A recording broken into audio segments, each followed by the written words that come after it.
Iron Trials 84 is a new mode in Warzone, and you've seen myself and a lot of other YouTubers and streamers talk about this mode because it's a lot more fun than regular Warzone. There is a possibility in the future that Iron Trials will either take over the basis for Warzone and become the default version of the game, or feasibly could become a ranked part of Warzone, where you'll have to level up your rank progressively, similar to Apex Legends.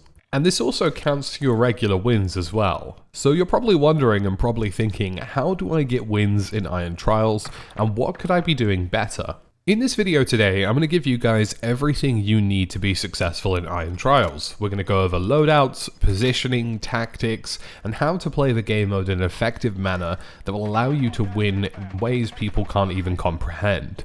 So far in Iron Trials, I've played around 10 games, and I've won about 7 of those, and there's a lot that I've learned that I think will be really useful information for you guys.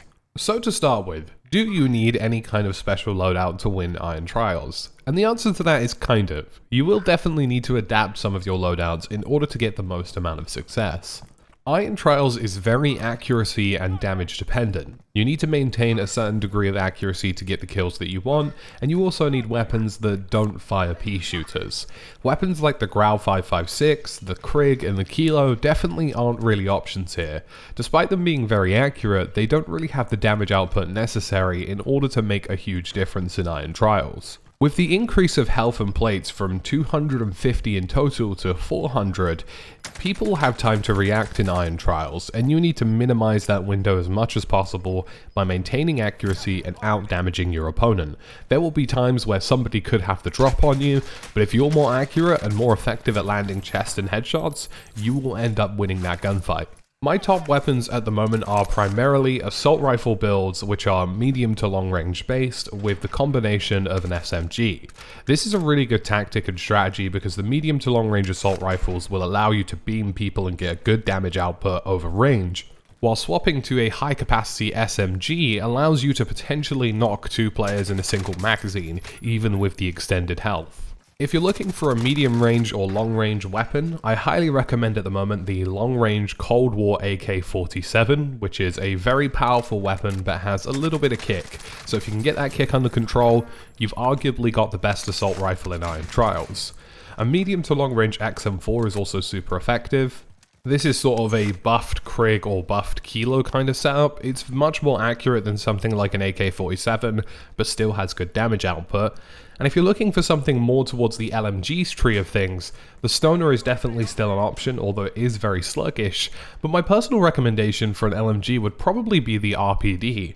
The RPD is pretty much very accurate in most scenarios, it's medium range, and it has a good magazine capacity to lay down some beams. For an SMG secondary, my highest recommendations right now are the PPSH and the Bullfrog. The reason for this is because these weapons have very high magazine counts. There's also a case to be made for the Cold War MP5.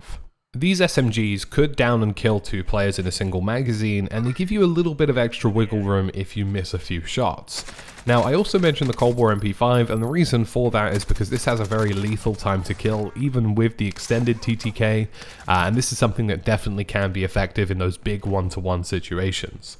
With weapons out of the way, let's talk about your playstyle. And playstyle is very important in Iron Trials, because with 2 of you in duos mode, there is a lot to be done here in order to secure victories and win gunfights. Iron Trials is entirely dependent on cycling, and if you don't know what cycling is, it's something that's quite common that you'll see in Apex Legends, and something that you will see a lot of in Iron Trials. What I mean by cycling is that you have to have a situation whereby one of the 2 players out of the duo has the ability to go into the engagement, get a little bit messy, and then remove themselves from the situation whilst the other player covers. There are some good examples of this in the gameplay that I'm showing you today, and effectively what happens is I go in and initiate the engagement, or Westy goes in and initiates the engagement, and he tries to get as much damage off as possible at 1 or 2 of the targets. Eventually, I will soak up damage myself, and I will take a couple of hits and be at a critical point of health. And of course, in Iron Trials, there is a slower health regen, so plating is very important.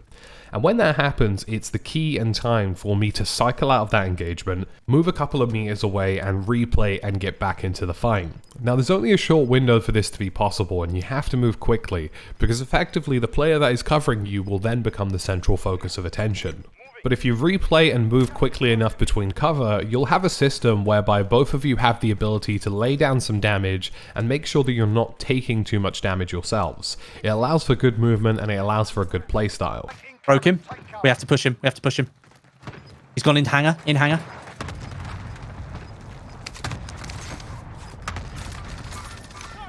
He's broke again.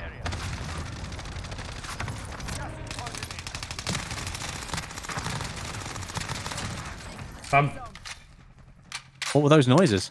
That was my explosive tracers. So nailing down cycling with your teammate is something that's fundamentally important. You have to be able to switch in and out of engagements, and you have to be able to be reliant on each other and codependent on each other to make this happen. The next major thing in Iron Trials is the ability to two-man stack. In Iron Trials at the moment it's duos, but you will of course see trios and other modes in the future, but the ability to stack up on each other is a very important thing. If you feel like you have the drop on a team or a drop on an individual rather than two players, it's very important that you both go in at the same time and push together. Now the reason for this is very simple. You want to make sure that there are no mistakes. Even if one of you gets downed or one of you takes a fair amount of damage, you want to guarantee that you win that gunfight situation. Got 94 Okay, bullets. this sounds stupid, but we have to double stack the king. Do you want to go now? Yeah, because if we jump off the roof and go, he's going to kill us.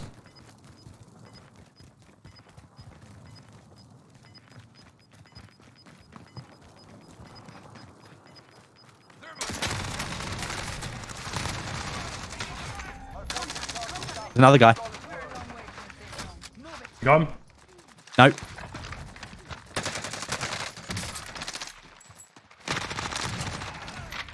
Need those plates. Even if you're 100% confident that you could win the gunfight by yourself, it's always better to have the second player with you, because that player could have a flashbang, that player could have a utility, a claymore, there could be a surprise element within the gameplay loop that you're not expecting, or even just their positioning. I've had times where I've rushed a room because I'm confident that I can take a player out, but he's laying down or crouching somewhere that I wasn't quite expecting, and because of that he got that extra second or two to start firing on me that I didn't get, and lo and behold I get downed. So you always want to stack up on those engagements and guarantee the outcome of that gunfight. You should never really two-man stack against another full team who are fully equipped unless you have a certain drop on them or an advantage such as a height advantage or just a positional advantage, because ultimately it becomes a game of numbers and fractional numbers, and if you miss a shot or they miss a shot, the outcome can get very messy. The final thing for playstyle is selective engagements. In Iron Trials, if somebody is very far away from you or a medium distance away from you, there'll be instances in the game where it's worth harassing them with a few rounds, and other instances in the game where it's simply not worth shooting at all. Now, Iron Trials is a much more tactical mode, and there were instances in gameplay where I saw a player who in the regular version of Warzone I could probably down with a short burst on my AR, but in this version of Warzone, if I tried to down him it wouldn't be possible because they'd move into cover. At that point I'd just be wasting ammo. By firing my weapon I'm revealing my position to other players, and fundamentally it just means that that player now knows where I am. So being selective with your engagements is very important, and there are times where you might be caught out in the open transitioning from one point to another point, and if you start shooting at people out in the open without severe amounts of cover, you could actually be putting yourself at a major disadvantage. So selective engagements are very, very important in this mode. If you're not confident that you can 100% secure a down or a kill on a player at a certain range, then there's no point engaging in it at all. The only exception to this rule is if you're already in a power position. If you're on a rooftop, or you're in a secure building, or you're in a position that genuinely feels like you have an advantage or have a lot of cover, there is a case to be made for harassing some players with a couple of rounds, as long as you don't mind the rest of the map knowing exactly where you are. We've done this a couple of times, and harassment works really well, and it's something you see a lot in PUBG, where players will throw a couple of rounds at other teams just to knock some plates, or just cause them more trouble than they're already in. I had a really good example of this recently with Westy, where we were up on the rooftop and we knew that we were safe, and we actually put a couple of rounds on people that broke their plates as they were pushing somebody, and ultimately determined that gunfight for them, and they lost the gunfight in the end. Finally, let's talk about positioning. Positioning in Iron Trials is the most important thing in the game. Positioning is fundamental in this mode, and if you don't keep up with the pace of things, you will very quickly find your team losing gunfights, losing games, and not getting into good positions. In Iron Trials, there is less time between zone collapses and the zones themselves actually collapse quicker, meaning that if you think you're safe somewhere on the edge of the zone, chances are you're really not. So there are a few critical things here. Number one, always stay ahead of the zone, and I 100% mean this. You absolutely have to be ahead of the zone at any given point. You want to be as centralized in the major zone of the game for as much as possible. Even if you get dragged slightly astray into a few engagements, it means that you're not rushing those gunfights.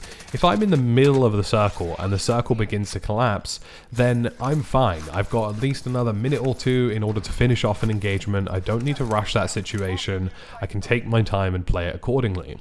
But if you're on the edge of the circle and the zone starts collapsing, you're being forced into a predicament where you don't have a lot of time to finish this gunfight, and even if you're successful at finishing that gunfight, chances are there are a lot of other teams who are also running from the outer gas area into the zone, meaning that you're going to get caught in a wash of a large number of players.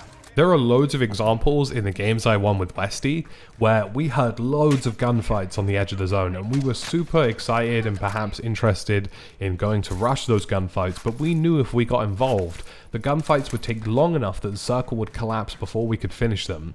Those gunfights could then end up getting messy, and most importantly, if we go to third-party people fighting on the edge of the zone, it's highly likely, and exceedingly likely even, that somebody else would then go and third-party us. It's a stacking system. People understand that they can hold out teams on the edge of the zone, and if you hold somebody out, chances are there's somebody else behind you ready to hold you out, and especially in duos where there are more teams concentrated in one area. So always move to the center of the circle. Always continue to be somewhere centralized within the zone. I'm not saying you have to sit in a building in the middle of the circle for the whole game, but you want to make sure that you have a good amount of movement, a good amount of mobility so that you're always ahead of the curve. And towards the final circles, you always want to be in a power position. Me and Westy would regularly, break off from a gunfight, break off from any situation, and go early. Always go early to a power position. Try and secure a building in the center of the zone, a rooftop in the center of the zone, a position in the center of the zone that you can defend before anybody else can get there. You'll have some instances where lots of people then intend to rush that building because they know it's also the power position, and that can happen, but fundamentally without that power position, you may lose anyway, so it's worth going for it regardless. So folks, that's it for my Iron Trials tutorial and guide here today. If you enjoyed this, if it was helpful, leave a like, leave a sub, and I'll catch you again in the next one.